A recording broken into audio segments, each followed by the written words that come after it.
9ஆம் நிலை. இதில் இயேசுவை உம்மை ஆராதித்து வணங்கி உமக்கு நன்றி அறிந்து நமஸ்காரம் செய்கின்றோம். ஏனெனில் அதே அதிர்ஷ்டபாரமான சிலுவையை கொண்டு உலகத்தை மீட்டு ரட்சித்தீர். இயேசு 3ஆம் முறை கீழே விடுகிறார். கொல்கத்தா மலைக்கும் பக்கத்துல தடுமாறி ஏறிக் கொண்டிருந்த இயேசு, அவர்களுடைய உடம்பிலே தெம்பு இழந்து விட்டது.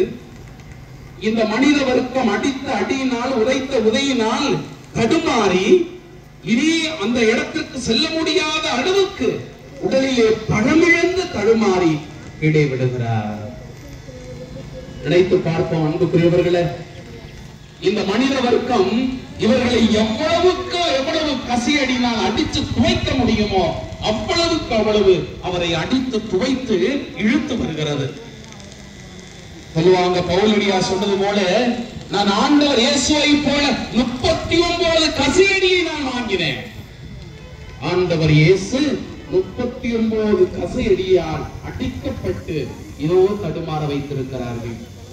நான் முன்னாடி சொன்னது போல இந்த கசையடி எல்லாம் சாதாரண அடி கிடையாது. கல்லால், கத்தியால், எழுமால் பின்னப்பட்ட அந்த சாட்டையால் அடித்து தோலை உரித்து அவரை தள்ளிவிட்டிருக்காங்க. இந்த தடுமாற்றத்தில் கூட கடவுள், எனக்கென ஒரு திட்டம் இருக்கிறது, எனக்கென அந்த மீட்பினுடைய இடம் இருக்கிறது, அந்த இடத்தை அடையும் வரை நான் விழுந்து கிடக்க மாட்டேன், நான் எழுவேன். என் மீட்பின் இடத்தை அடைந்து இந்த மீட்பு குலத்தை, இந்த மனித குலத்தை மீட்கும் வரை நான் உரைய மாட்டேன் என்று சொல்லி இந்த இவ்வளவு கஷ்டத்துக்கு மத்தியில அவர் எழுகிறார். இரண்டு பிள்ளைகளை நம்முடைய வாழ்க்கையில நாம் சிந்தித்து பார்ப்போமே.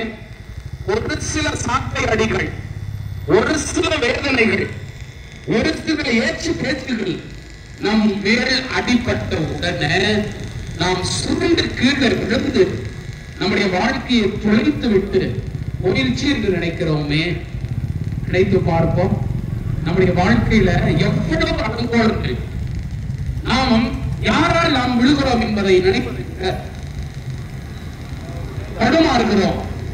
என்னுடைய சொந்த பந்தத்தால் நான் தள்ளிவிடப்படுகிறேன். சொந்த பெற்றோர்களால் பிள்ளைகள் தள்ளிவிடப்படும் பொழுது, அல்லது சொந்த பிள்ளைகளால் பெற்றோர்கள் தள்ளிவிடப்படும் பொழுது, அன்னைக்கு ஒரு முதியோர் வந்து என்கிட்ட கேட்டார், ஃபாதர், எப்படியாவது என்னைய ஒரு முதியோர் இல்லத்துல சேர்த்துருங்க. நான் கேட்டேன், வீட்டுல யார் இருக்காங்களான்னு. 2 பொம்பளை பிள்ளைங்க, ஒரு பையன். அப்ப அவங்களாம் எங்க?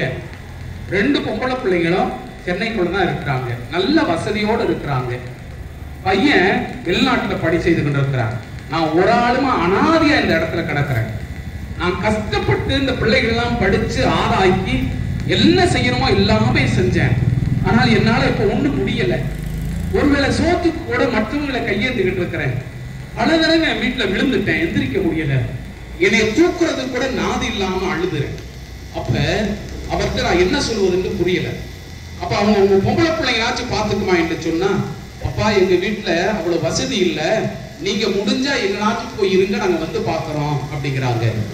2 பிள்ளைங்களை கேட்டு நினைச்சு பாருங்களேன். இது மாதிரி எத்தனை பெற்றோர்களை நாம் விழ வைத்திருக்கிறோம். எத்தனை பெற்றோர்கள் இன்று ஒரு அன்பு கிடைக்காமல் கீழே விழுந்து கிடக்கிறாங்க. எத்தனை பெற்றோர்கள் ஒருவேளை சோறு கிடைக்காது என்று சொல்லி ஏக்கத்துல தவித்து கீழே விழுந்து அழுது கொண்டிருக்கிறாங்க. அவர்கள் எல்லாம் நாம் செய்கிற பாவம் அல்லையா? நினைத்து பார்ப்போம், ஆண்டவரிடம் ஜெபிப்போம். ஜெபம். என் அன்பு இயேசுவே,